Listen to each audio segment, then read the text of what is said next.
बिस्मिल्लाहिर्रहमानिर्रहीम। हमायूं सरवर बोदला। मेरे दोस्तों, मेरे अजीजों, उम्मीद अल्लाह ताला तुहानू आदि खैरियत रखे, आदि हिफ्ज़ मान रखे, तो सारे खैरियत नाल होगे। मेरे दोस्तों, वज़ीर आज़म पाकिस्तान ने पिछले दिनों ₹1 ते 97 पैसे जिहड़े पेट्रोल ते डीजल विच कमी की है। मैं अज घरों निकला तो मैं जाके पेट्रोल पंप नूं कहा, मैं यार तू इंज कर भी ₹1 ते 97 पैसे मैनूं वापस कर। मैं वज़ीर आज़म साहब नूं वापस करना चाहना भी मैं इन्हां दा एहसान नहीं लैंदा। ਜਿਹੜਾ ਇਹਨਾਂ ਨੇ ਸਾਡੀ ਆਪਣੀ ਕੌਮ ਨੂੰ ਇੱਕ ਖੁੱਦੂ ਚ ਪਾਇਆ ਹੈ। ਉਹ ਜਿਹੜਾ ਮਲਕਾਂ ਦਾ ਮੁੰਡਾ ਹੈ, ਉਹ ਹਿਸਾਬ ਕਿਤਾਬ ਦੇ ਵਿੱਚ ਉਹ ਲਾ ਲੂ ਕੇ ਉਹ ਜਿਹੜਾ ਵੀ ਹਿਸਾਬ ਕਿਤਾਬ ਕਰਦਾ ਹੈ, ਉਹ ਕੋਈ ₹1 ₹2 ਤੋਂ ਵੱਧ ਨਹੀਂ ਜਾਂਦਾ।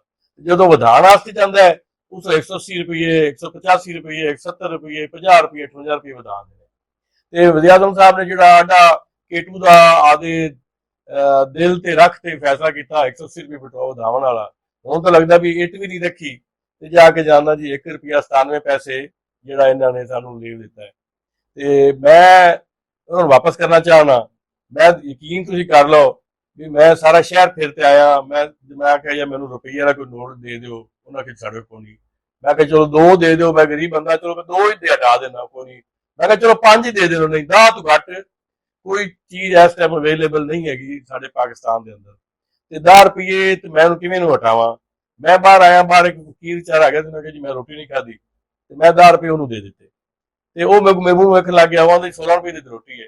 ਤੇ ਮੈਂ ਕਿਹਾ ਯਾਰ ਵੀ ਯਾਰ ਸ਼ਬਾਸ਼ ਸ਼ਰੀਫ ਜਿਹੜਾ ਹੈਗਾ ਇਹਨੂੰ ਸਮਝਾਉਣਾ ਬੰਦਾ ਕੋਈ ਨਹੀਂ। ₹1 97 ਪੈਸੇ ਇਹ ਕਰੰਸੀ ਪਹਿਲੇ ਬਣਾ, ਸਾਨੂੰ ਪਤਾ ਲੱਗੇ ਵੀ ਆ ਕਰੰਸੀ ਹੈ। ਮੁੜ ਅਸੀਂ ਕਰੰਸੀ ਲੈ ਕੇ ₹1 97 ਲੈ ਕੇ ਪੈਸੇ ਲੈ ਕੇ ਜਾਈਏ ਹੈਗਾ, ਕੋਈ ਸਾਨੂੰ ਫਾਇਦਾ ਵਾਂਗ ਹੋਵੇ, ਅਸੀਂ ਜਾ ਕੇ ਕਿਸੇ ਨੂੰ ਦੇਈਏ ਦਵਾਈਏ, ਜਾ ਕੇ ਪਤਾ ਲੱਗੇ ਵੀ ਇੰਨੀ ਬਚਤ ਹੁੰਦੀ ਪਈ ਹੈ। ਮੈਂ ਬਿਲਕੁਲ ਸਮਝਣਾ ਮੀਆਂ ਸਾਹਿਬ ਵੀ ਤੁਸੀਂ ਤੁਹਾਡੀ ਜਿਹੜੀ ਫੈਮਿਲੀ ਦਾ ਕਾਰੋਬਾਰ ਹੈ ਨਾ, ਉਹ ਬੜਾ ਸਖਤ ਕਾਰੋਬਾਰ ਹੈ, ਤਪਸ਼ ਦਾ ਕਾਰੋਬਾਰ ਹੈ, ਸਖਤ।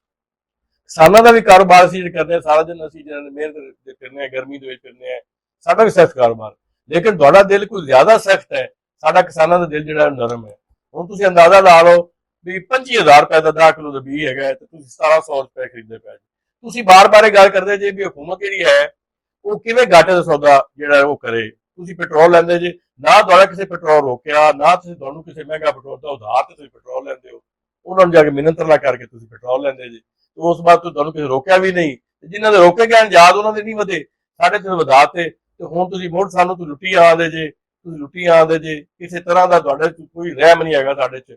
ਇੱਕ ਬੰਦਾ ਦਾ ਪਿਆ ਵੀ ਇੱਥੇ ਚੰਗੇ ਬੜੇ ਕਿੱਕਰ ਤੇ ਨਾ ਬੋਰਡ, ਕਿੱਕਰ ਛੱਡੋ ਬੋਰਡ ਤੇ ਨਾਂ ਲਿਖ ਦਿਓ ਨਾ ਜੀ, ਤੇ ਉਹ 2 ਮਹੀਨੇ ਸੁੱਕ ਜਾਸੀ। ਤੇ ਸਾਡੀ ਇਹ ਪਾਕਿਸਤਾਨ ਵਾਲੀ ਦੀ ਹਿੰਮਤ ਹੈ ਵੀ ਜਿਹੜਾ ਇੰਨਾ ਅਰਸਾ ਹੋ ਗਿਆ ਹੈ ਅਸੀਂ ਤੁਹਾਡੀ ਜਿਹੜਾ ਤੁਹਾਨੂੰ ਬਰਦਾਸ਼ਤ ਕੀਤੀ ਹੋਤਾ ਹੈ। ਹੁਣ ਤੁਸੀਂ ਰਹਿਮ ਕਰੋ, ਅੱਜ ਦਿਲ ਦੇ ਵਿੱਚ ਰਹਿਮ ਪੈਦਾ ਕਰੋ, ਜਿਹੜੀ ਸਖਤੀ ਹੈ ਉਹ ਵਾਪਸ ਕਰੋ ਤੇ ਕੁਝ ਆਵਾਮ ਦਾ ਸੋਚੋ, ਕੋਈ ਨਾ ਗਰੀਬਾਂ ਦਾ ਸੋਚੋ। ਕੋਈ ਘਟਾਣਾ ਜੇ ਤੇ ਉਸ ਕੀਮਤ ਤੇ ਚੱਲਿਆ ਉਹਦੇ ਤੁਹਾਨੂੰ ਫਾਇਦਾ ਹਾਂ। ਆਦਾ ਟੈਕਸ ਵਧਾ ਦਿੰਦੇ ਜੇ ਜੇ ਘਟਾਣਾ ਚਾਹੀਦਾ ਤੇ ਤੁਸੀਂ ਇਹ ਕੰਮ ਕਰਦੇ ਪਏ ਜੇ। ਅਸੀਂ ਜ਼ਿਹਨੀ ਤੌਰ ਤੇ ਬੜੇ ਪਰੇਸ਼ਾਨ ਹੈ, as a Pakistani, as a Punjabi, as a ਕਿਸਾਨ, ਹਰ ਤਬਕੇ ਦਾ ਬੰਦਾ ਜਿਹੜਾ ਨਾ ਜੋ ਪਰੇਸ਼ਾਨ ਹੈ, ਪਰੇਸ਼ਾਨ ਹਾਲ ਹੈਗਾ। ਸਾਡੇ ਪਰੇਸ਼ਾਨੀ ਦਾ ਹੱਲ ਕਰੋ। ਪੈਟਰੋਲ ਤੇ ਡੀਜ਼ਲ ਵਿੱਚ, ਬਿਜਲੀ ਦੇ ਵਿੱਚ, ਖਾਦਾਂ ਦੇ ਵਿੱਚ ਰਹਿਤ ਦਿਓ ਤੇ ਪਾਕਿਸਤਾਨ ਨੂੰ ਤਰੱਕੀ ਤਰਫ ਗਾਮਜ਼ਨ ਕਰੋ।